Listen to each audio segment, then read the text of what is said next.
let's jump right into this explainer and investigate some seriously compelling evidence that our historical record, well, it's been deliberately distorted. To give you the best possible grasp of this fascinating subject, we've put together a completely covered summary with high visual videographic quality to clearly map out the facts.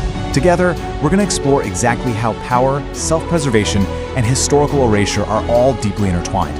Because here's the hard truth, right? History, as we usually understand it, is definitely not a flawless, 100% accurate timeline of events. Throughout time, heads of state have literally falsified history. And why? Basically to scrub unpleasant ideas from the public's mind and keep their grip on control. It's a totally intentional curation of reality. Which brings us to Section 1, the incomplete historical record. Let's travel way back to 1457 BC. This marks the death of Queen Hatshepsut. Almost immediately after she passed, her successor, Thutmose III, launched this systematic campaign of erasure. He didn't just, disagree with her policies, he physically removed her image from monuments, statues, royal cartouches, and even the official list of Egyptian rulers. You can still see defaced images of her in museums today.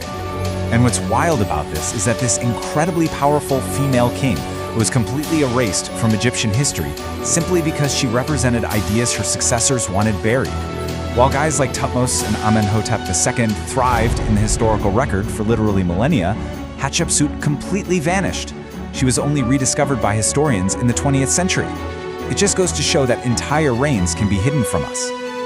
Let's look at Section 2, Ancient Erasure, Damnatio Memoria. See, Egypt wasn't alone in doing this. The ancient Romans actually institutionalized it. They called it Damnatio Memoria, or the condemnation of memory. This was an official Roman government decree. If condemned, a person's name would be physically scratched out of stone inscriptions, their face brutally carved right out of marble statues, and their entire existence wiped from official records. We can still see the physical scratch marks in Roman carvings today, proving it was a widespread practice, though it remains totally unclear how many Romans received this judgment and just vanished forever. So, this systematic destruction of historical records isn't just some ancient quirk. It persists right into the modern age.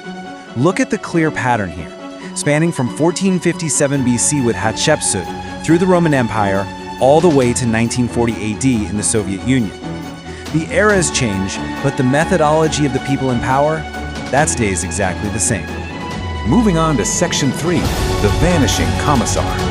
This brings us up to 1940. Joseph Stalin orders the execution of his former close associate, Nikolai Yezhov. But Stalin didn't just stop at execution. No, he made absolutely sure that Yezhov's face was completely retouched out of all official press photos where they had previously stood side by side. It was so thorough that art historians literally refer to Yezhov as the Vanishing Commissar. So just like Hatshepsut and Akhenaten in ancient Egypt, the Soviet press made someone who fell out of favor completely disappear from the record. It's a pretty striking visual parallel, isn't it? It shows us that as technology advanced from chisels to photographic retouching, the desire to cleanly cut uncomfortable figures out of the official narrative only got more precise. Which leads into Section 4, Prophets as Radical Revolutionaries. Now here's a really fascinating question. How does all of this relate to religion? Well, if we neutrally examine source texts like the Bible, the Quran, and the Bhagavad Gita, we uncover a totally different picture than what's often presented today. The sources actually indicate that these prophets and messengers were, in their own times, radical revolutionaries and fierce critics of the established system. Think about the dichotomy here. On one side, we have the establishment, the mighty pharaoh, the vast Roman Empire, and pre-Islamic society. And on the other side, the revolutionary. Moses rebelled against the absolute most powerful ruler of his time to establish a sovereign nation. Jesus vehemently criticized the profound corruption of Jewish scholars, a systemic critique that directly led the establishment to hand him over to the Romans. These figures directly challenged the corruption of their day. Jesus wasn't just some passive figure. He physically dismantled the exploitative marketplace set up in the temple courts. He literally made a whip out of cords and demanded, "Stop turning my father's house into a market." That is a stark, undeniable demonstration of actively challenging the financial and societal status quo. Similarly, the Prophet Muhammad introduced incredibly radical, systemic reforms for his time. He banned alcohol in a society where drinking was deeply entrenched. Plus, he granted women the right to divorce, secured their share in inheritance, and established their right to an education. Keep in mind, this was implemented in a society so harsh that Prior to his arrival, newborn girls were regularly buried alive. These were massive, totally disruptive societal shifts. So what we uncover here is a recurring three-step cycle of distortion. Step 1. Revolutionaries challenge the powerful status quo. Step 2.